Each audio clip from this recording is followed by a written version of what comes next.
Hello, this is Wmpyr, here to talk about a knife combat instructional video that I just saw on YouTube, and here to share my honest 2 cents on the subject. All right, first things first.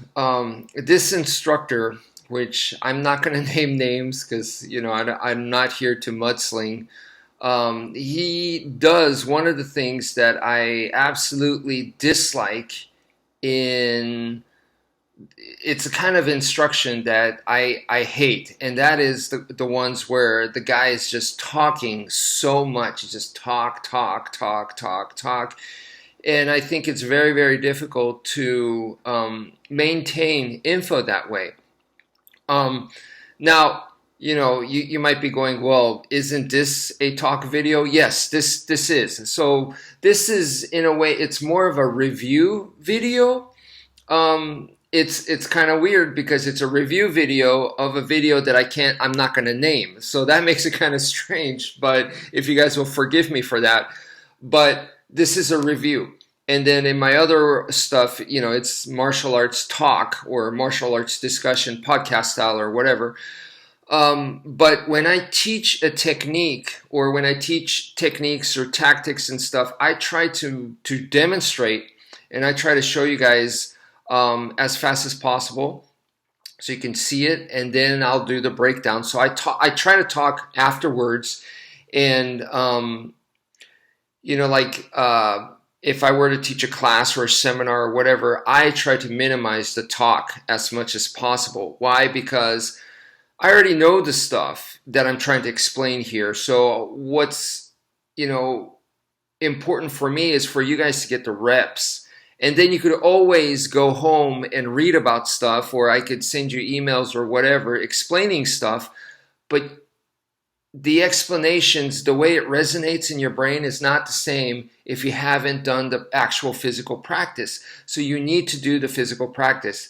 The reps, there's no shortcuts. You got to do reps, reps, reps. So I try to encourage that aspect as much as possible. So like I said, this is one of those instructors that just talks.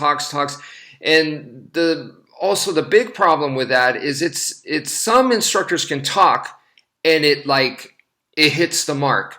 This guy's all over the place. That's another thing that they just going everywhere, just mumbling, and to me that is not a good teacher at all. You're putting the student to sleep. So the talking aspect, very difficult to do.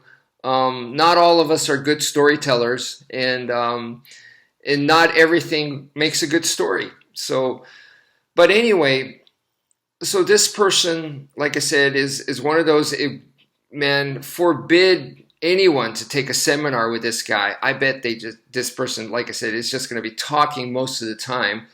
To me, those are like the worst seminars ever. And the mind process, the thought is, like I said, it's scattered all over the place, contradicts himself constantly. What is it you're trying to do? Are you cool with Filipino martial arts or are you not? And from what I gather, it seems like this person is kind of a FMA hater, although they're using some FMA stuff. And yeah, like I said, they're all over the place. So for me, I try to not just sit back and criticize the person, try to look at myself and see, well, what about me? And where can I change and fix and make myself better? My methodology is very clear to me, and I hope it is for you guys too. And I wasn't always this way. I was definitely as mumbled and jumbled as this guy before. So, I feel like I've come a long way, and I'm still trying to improve. There's still lots and lots for me to improve. But my method is I am all for FMA, Escrima, Kali, Arnis. Those three, which is basically the same thing.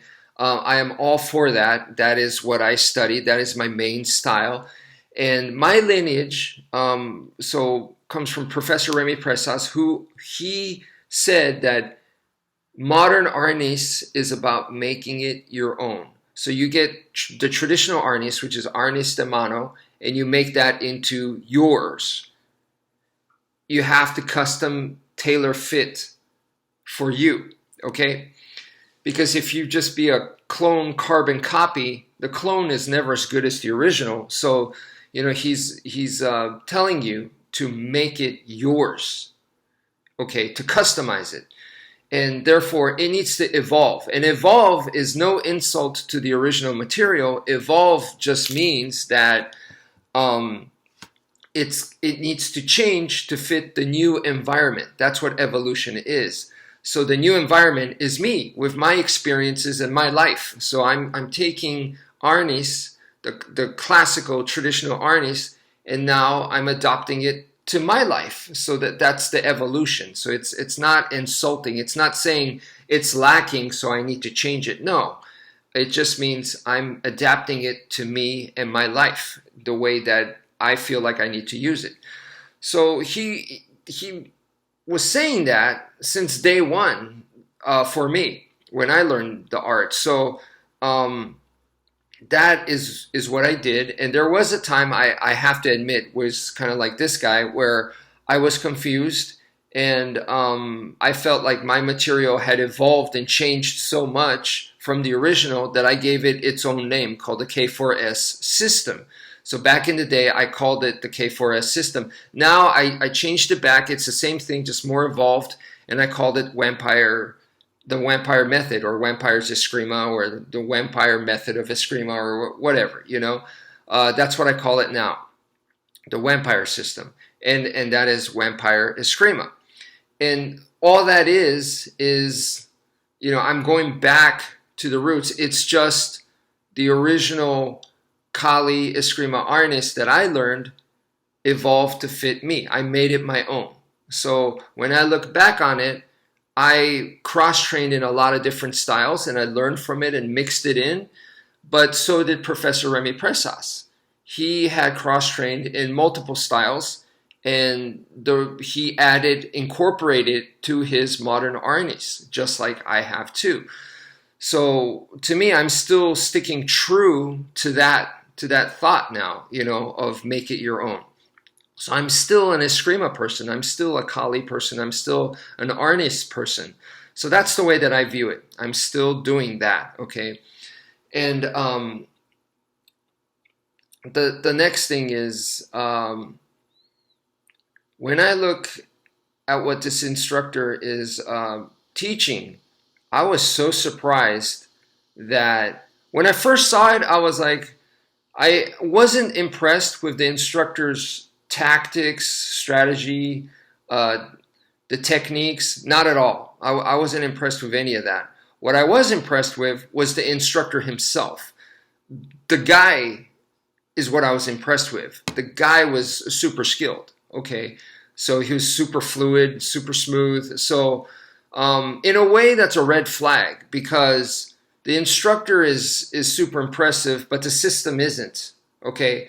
So in order to be good in this system, you have to be good kind of thing. It's not the system that's good, it's the person that's good. So that tells me that the system's like, it's okay. It's more about the person, right? And this person, like I said, is impressive.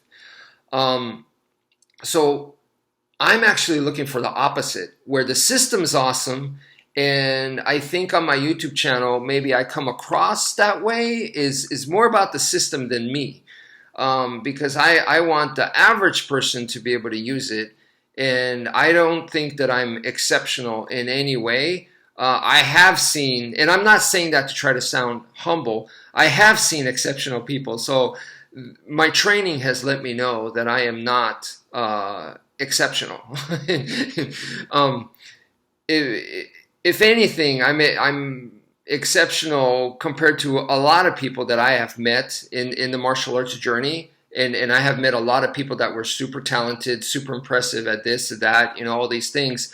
My ability to last and just continue the discipline, I don't think that's exceptional because there's plenty of other people who have done it as long as me or longer than me in the martial arts. But out of all the people that I've met, I'm one of the longer people. And I've been on YouTube a long time. and fairly consistent, you know. So that's really all I got. But I put in the strength into not so much my skill development. I used to. I was more interested in making myself better as a fighter, as a martial artist. But now I'm putting more strength into the development of the system so that it's more clear, more simple, more usable, and attainable is what I'm working on more so. So when I look at this guy, I see the opposite, where it's the guy that's impressive and the system not so much, is what I'm saying. But that being said, I was so surprised at how much his system was similar to my original K4S material. Could he have taken my stuff and, you know, made it his own? Where good for him that he made it into it, because it's clearly not exactly the same. But there were a lot of big things that were very, very similar that made me go, you know, that looks very, very familiar. You know, anyone could have come up with this stuff, because I just try to be logical. And if you know, we're fairly on the same page as being logical, then it's nothing special. Anybody could have come up with it. So could this person have come up on it on their own? Yeah, absolutely. Did this person steal it from me? There's a possibility for sure. Do I really care either way? No, I don't care. I'm moved on from there. Like I said, I've evolved my stuff further and further and further. I'm just working on me. So if someone stole my older stuff and made it their own, good for them. You know, that's what the material was there for anyway, for people to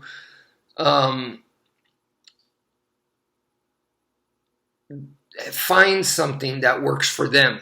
Now, it's kind of sad that I didn't get any credit for it if they stole it from me, but, you know, whatever.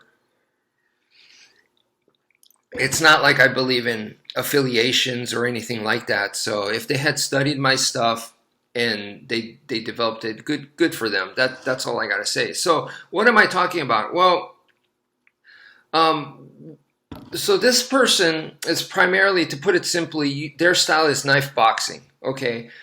And if I'm not mistaken, I'm one of the first on YouTube to bring up knife boxing. But, you know, that, like I said, knife boxing, anybody could have come up with that, right?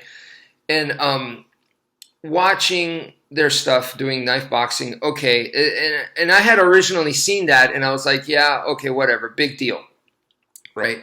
But then they went into deployment of the blade, carrying the blade, deployment, and that was awfully similar. And like when you see the whole scenario that I created, when you see somebody there that's suspicious, how do you go about deploying it and going into knife boxing? And that for me was an area that I really, really focused on, and I called it the Red Alert system. Real world everyday training. Yeah, so RWET, Red Alert. So this person, their material is not as evolved as, or not as, how would I say, defined as the Red Alert. It's more generic. It's almost like I hate to say it, but like a Kmart version of my Red Alert. Mine is more thought out, or at least the way they explained it, they didn't go in as much detail. But my Red Alert system that goes into the 5 points deployment, I mean, I have names for all the different, like monkey grip, and, you know, once you take it out, the concealment and all that kind of stuff. This person touches on it, but doesn't go into like vocabulary. I don't even remember my vocabulary, but yeah, I had like 5 steps for that. The main difference there, and the Red Alert, I specifically designed it so you could get practice with it every day. Every time you go out, you're getting practice, but at the same time, not only are you getting practice, your security system is on. So as you're in public, you're getting, you know, 2 birds with 1 stone. You're getting training, and you're ready for anything that might happen. So that, to me, is still it's still a big deal. The red alert system, I haven't, I need to revisit it, but I use it all the time to where it's been ingrained. A lot of it is ingrained to where I have a pretty good chance of it comes out automatically. Even if I'm not even like trying to do the red alert system, which I should be, but it's a really, really good system is all I got to say. So, the main difference is from there, yes, there is the knife boxing, but I go into using the folding knife closed. That's what I teach. And that was because back in the day, before I even really, really started to talk to Professor Bram Frank a lot, because at that time, he gave me his support with, once I remember I had purchased the Lapu-Lapu Corto knife. It was the Persian from the Cherusker Messer, when the German company had produced the LLC for the first time. He contacted me, and he was very, very supportive of my YouTube channel and everything at the time, even way back when.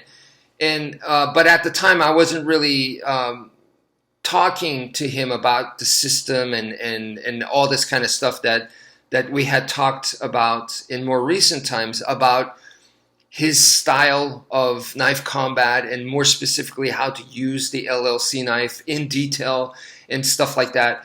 I hadn't. I had more, pretty much just had to guess from my own martial arts background, which was actually kind of similar to his in a sense. It was same lineage, same Professor Remy Presas. So it kind of makes sense that it caught my eye and it clicked for me. And that's it, because we come from the same thought process in a way. Rudimentary thought process was the same. But at that time, I remember doing the knife work with my students. And there, I was putting in the grappling aspect with the knife, and I was trying to show that to my YouTube audience. It was very difficult, but I tried to film as much of it, and I was trying to explain as much of it as possible. And one of the videos I had made was my student Josh at the time, and my buddy from college, Jason. The three of us did the Saving Private Ryan scene, where basically the German officers on top in the mounted position with a knife trying to finish the U.S. soldier on the bottom. And it's a grappling situation with a knife involved. So we were just working on that scene. But anyway, I was doing a lot of experimentation with grappling and the knife. And when I did that, it was a simple, no-brainer conclusion. Very, very abstract, simple, which was knife in the standard grip was the most dangerous to the user, just because of the position of the knife. Once you're in a grappling situation, it's a threat to yourself. In the reverse grip, it was less of a threat, and obviously with a folding knife or with a fixed blade, it has to be sheathed. So in the closed position, that is obviously the safest. And once, like, the folding knife is closed, then it could be used as a kubotan. It could aid in all the submissions that I was familiar with, very familiar with at the time, which was all the ground submissions, where Americana, Kimura, rear naked choke, guillotine choke, even heel hook, knee bars, all that kind of stuff, right? So that's what I was doing. So my idea was to use the folding knife closed for grappling, for the submissions. And I remember I made a video way many years ago about that, and someone said, why on earth would you take out a knife and then keep it closed and use a submission when you could just slit their throat? Why on earth would you do that? And I remember thinking, it's like, wow, this person, the way that they're thinking, a knife is a knife. You use it as a knife only, and to me that's a very limited, very limited, and basically you have to drop the atomic bomb every time. That's what I mean. To take a life is a big, huge thing, and so that's why I had developed the palm stick usage of using the knife closed, and that was a big part of the K4S system. It was just safer. It was smarter. So that's one of the things one of the differences between this guy that I'm talking about and myself is that the first thing is, okay, so we get to the point where we're ready to deploy. My knife will be in the closed position and I will use it closed. This person will immediately have the knife out, the blade out. They'll deploy the blade and go into action. And there's clearly one part that really, I wouldn't say bugged me, but there was a technique that he was teaching where he was, the opponent attacks or something, and he defends against the attack or whatever. He defends against the attack, and then he comes in. He takes out the knife, deploys, or deploys as fast as he can, and goes in.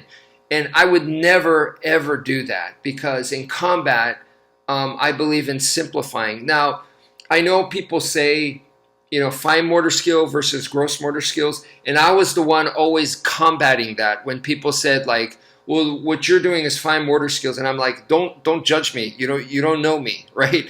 Like in combat, you don't know what I'm capable of doing, so don't tell me that I can't do something like the Heaven 6 in combat. Yes, Heaven 6, I mean, if you think of the motions, that's a complex motor skill. For me, it's like breathing air. It's like drinking water. I could do this in my sleep, okay? I could do the Heaven 6, really. I mean, it's tying that knot, and I could do it every time. That can, for me, and I've tested it, comes out without a problem under pressure. Now, can I guarantee that? I don't know, but I haven't had a problem. So I'm just saying, and if it doesn't come out, I have backup plans. But, I'm not going to let someone tell me, oh, that's fine motor skill, you can't use that, therefore you can only use caveman, hammer fist type stuff. I'm like, get out of here. Once again, you don't know me, right? Now, here I am saying the opposite. Am I contradicting myself? Yes, in this sense, right now, I'm contradicting myself. But in terms of deployment, I'm not talking about actual combat, right? I'm talking about deploying the blade is one thing, and combat is another thing. This person is combining the two. And do I have tactics where I combine the two? Yes, absolutely. I absolutely have it. And that part, the part that I do have is when I'm getting the blade out, I taught the gator method, which was using both hands and opening the knife, the folding knife like this, and the blade is facing the bad guy. So if they ran into me, they're eating this, okay? They're going to be eating that, and I can slash, okay? But it's a two-handed opening. The other one is, I believe I called it the F6. So as I'm deploying the blade, I deploy and slash at the same time, okay? So that's called the F6, based off of Iaido, my studies with the Japanese sword Iaido, the drawing of the life blade. So that combines the two, but that's as far as I go. With my own testing, especially with the grappling work and stuff, it was like, no. During that time, when you are in close and in combat and stuff, we have to choose one or the other. You deploying the blade, or are you defending? Or are you attacking, or are you deploying the blade? That's the part, and if you can pull it off where you're, like this guy, where you're defending and slashing at the same, defending, deploying, and slashing, all three at the same time, good for you, if you could pull that off, okay? To rely on a technique like that, to me, is a bad idea. I don't even rely on submissions. So if I get a submission, I expect it to fail, okay? I'm going to do the best that I can to make it work, but I also expect it to fail, right? So that is a big difference between this person and myself. And that's why I go with the closed first. And that's just one reason. There's more reasons why I go with the closed palm stick, but that's a major difference. So this person made it their own, and they decided that they go with the blade right away. They want kill moves immediately, and that's what they're going to do. Well, that's their style. That's not my style, and that's where we differ. And that person, if they had took from me, they probably saw me go into palm stick stuff, and they thought that's ridiculous. You know, I'm going to just use the knife. I'm going to use the blade. And once again, that's their method. I don't agree with. And, you know, the only way to overcome that, right, is to rep it over and over and over and over and hope that the situation that you're in where they're attacking, that it's just all going to come together for you. To me, that's just too much risk. So at that point, I will simplify, okay? I will simplify, and I don't combine stuff together at the same time. There was a scene in Extraction, the movie that I would talk to Video Sensei Rick. We did not the movie, but the fight scene, the knife fight scene in the first Extraction movie. He's throwing punches, boom, boom, boom, and then boom, the karambit just all of a sudden from punch, punch, punch, karambit, right? So he deployed the blade like it was probably here, and it just deployed it like this, or maybe a little bit lower. But he, in the middle of a punch, he deployed it. That is something that I don't do. Okay, that goes along the same idea as this guy. It looks awesome in a movie. If you could pull it off in real life, good for you. But is this something that I would rely on? Is this something that I would go for? No. To me, that's a great way to drop your knife, and I wouldn't do it. I go by, so if we're going to go by movie versus movie, let me go by the movie Unforgiven, where Gene Hackman talks about fast draw in real life, and he says, you know, this is about as fast as I could draw and not miss, you know? Yeah, so I'd rather do that than look awesome and try to do some complex stuff like that. To me, and this person was criticizing Escrima for being too flowery, too fancy. That's the word, fancy, right? But to me, that's fancy. Okay. So anyway, and not to say that Escrima techniques, believe me, I see plenty of people doing fancy stuff when it's not supposed to be that, you know. There are circular techniques that we have, and they have purpose. It has function. It's not fancy just to look cool. And so I've always been talking against that. Okay, if you want to do that for show and whatnot, cool, good for you, you know. But the problem is a lot of people that are doing fancy stuff, whether it's a bali song or with the sticks, they're doing a lot of twirling stuff. They may even tell you, oh yeah, this is not for real life. But then you see that they confuse themselves and they cross the line and they act like it's for real life all the time. So, you know, if you're doing it just for tricks, good for you. But you should know that that's the realm that you're in, and you should stay in that realm, you know, because if you cross the line, you're giving false messages. And if you ever have to use it, which is a very small percentage, you're going to be in trouble. But anyway, so that was one area where this guy and I were not on the same page, which is I use the knife closed. This person obviously doesn't. The next thing was the knife boxing area. Well, when you're knife boxing, you know, for me, knife boxing was always a plan B. It was never the main. The main plan was the Escrima techniques, defang the snake, you know, and using the angles of attack and heaven six type motions. That is my main thing. This person, knife boxing is their main thing, and then I see some Escrima movements put in, some, you know, figure eight type stuff put in. Very minimal, but put in there. And the similarities we have was that, like, you know, you can slashing takes you into closer where now you could stab. So I definitely see this person do that, where some people will say, no, in real knife combat, you should just be stabbing the whole time. This person is going from slashes into stabs. Okay, now they did kind of criticize themselves where he said slashing is kind of, it's pointless, but then he does do slashes. So, but I'm figuring out that that's what he's doing, which is he's slashing in order to close the distance, and then once he closes the distance and cuts up the arm, then he's going into the stabs. Okay, so because this stuff is going to be in the way, so he's slashing at them first and then going into stabs is what I'm seeing him doing, even though he didn't really say that.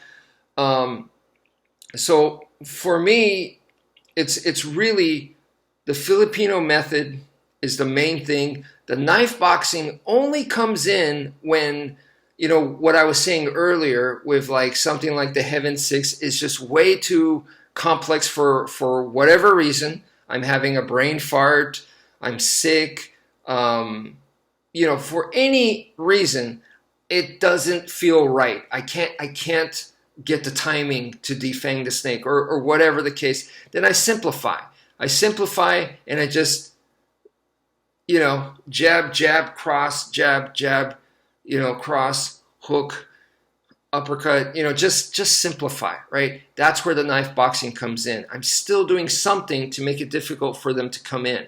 And that's the idea. It's not to assault somebody. It's not to really do some damage. I'm not really into that, but I did need to find out what the knife boxing was capable of.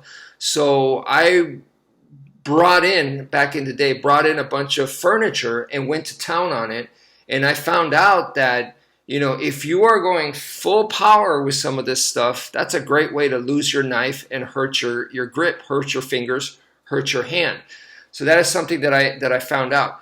Good thing for me that I figured that out and got that experience. And then number two is that that's not my purpose for knife boxing anyway. I'm not trying to, you know, puncture into an organ and destroy the guy. And that's what this guy is trying to do. This guy is trying to finish the person with knife boxing. And that's where I question, has this person really done that kind of work where you're going to town on something, you know, like a big slab of meat or something, and really get the repetitions in there and see how it responds. And it's, I'm telling you, with a person moving around, person wearing stuff, it makes it much more difficult. And yeah, I don't know if that's really a good idea. And the other thing is, this person looked to me like a really good stand-up striker. Like they look better than me. Like I would hate to go kickboxing with this guy, you know, to go kickboxing versus kickboxing in the kickboxing ring against this guy. He looked very skilled, very smooth, very powerful, very strong. But get the knife, and this is a video that I just made. Get the knife and throw your shots, normal boxing, and your hands are like this close, and you have a knife right here, and do this. I wouldn't want to do that with a knife. You're going to cut up your own face. It's not going to take much for the opponent to do this, and you'll cut up your own face. When you're doing this and bringing it back, or when you're throwing your punch and arms collide together, you know, things get hit and tagged on, and it comes back, you cut up your own face. I don't think it's a good idea. So just me saying, the idea of knife boxing and going in there and actually boxing with somebody with the knife, that's not the purpose that I thought of when I was thinking knife boxing, or it changed over time. Like I started realizing that what that does is it's going to put you in a boxing match against the bad guy with knives. Just like you saw in Extraction 1, the knife fight scene. that's a boxing match or a kickboxing match with a knife involved. And they're both, going back and forth. All it takes is one, good nick on each other. And I mean, you both could be ruined. Just like in kickboxing, you go to town against each other, throwing punches and kicks and stuff like that. All it takes is one lucky shot and you're out. So that to me is not a good strategy. If you really had to knife fight somebody, would you knife box? My answer is no. I would knife fence. Knife fencing is what I would do. So then once again, when does knife boxing come in? I'm trying to tell you guys, it's something that I don't want to do, but I have it as a plan B. This is a backup plan. A backup plan comes in when things are not going well. It's like I have nothing, my stuff's not working, and things are really bad for me. So in this kind of situation, do I just give up or what do? I just get killed? No, this is where I would use knife boxing. It's better than nothing kind of thing. And I would fight out of the situation.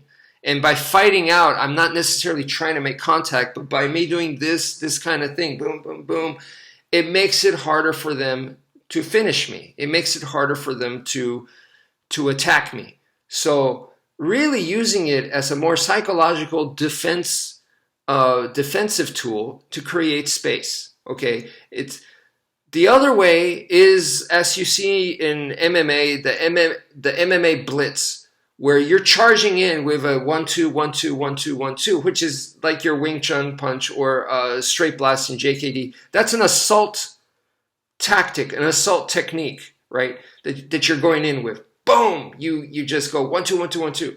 So then assault-wise, it would be fine. But fighting-wise, it's a bad idea. So that's one of the things that the instructor, I don't know if they realize that, but I'm making it a very, very clear thing for you guys, and I'm telling you flat out, right?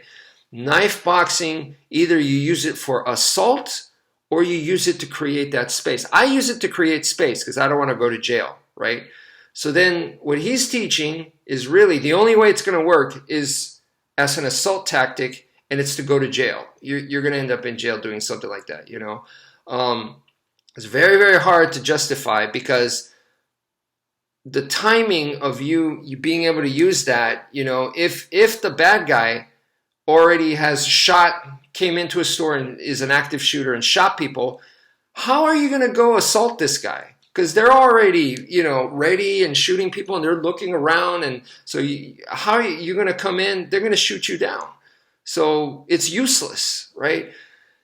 And if you use knife boxing at any other time, then once again, you're going to be in a boxing match with knives. And that's another something I don't recommend. So then what is this person really teaching is my question. So you have to be very, very clear about that. So then what he's saying is assault when the person's not ready. Assault when the person is hasn't gotten their gun out yet or something, and you just take them out first. That's a very specific situation. If their gun is out and you do decide to charge, I mean, really all they got to do is point and pull the trigger. I'm talking about like an assault rifle.